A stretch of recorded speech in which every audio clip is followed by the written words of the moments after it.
देखिए, नवग्रहों से भयभीत होने की कोई आवश्यकता नहीं है। ये नवग्रह केवल हमें हमारे कर्मों का फल देते हैं।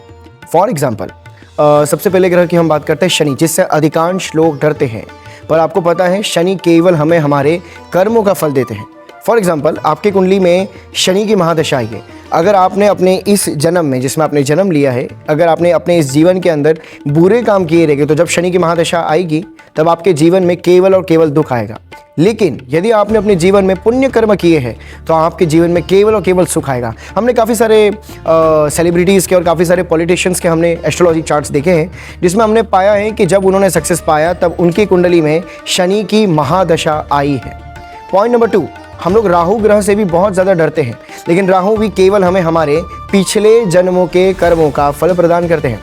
फॉर एग्जाम्पल, किसी व्यक्ति ने पिछले जन्म में बहुत पाप कर्म किए हैं तो राहु उनको इस जन्म में बहुत ज़्यादा परेशानियां देगा, और अधिकांश लोग राहु की महादशा में परेशानियों को ही फेस करते हैं। फिर आते हैं बृहस्पति। बृहस्पति भी हमें हमारे अच्छे कर्मों का फल देते हैं। आपने इस जीवन में जितने भी पुण्य कर्म किए हैं, पिछले जन्म में जितने भी पुण्य कर्म किए हैं, उसका अच्छा फल देने का काम देवगुरु बृहस्पति का है।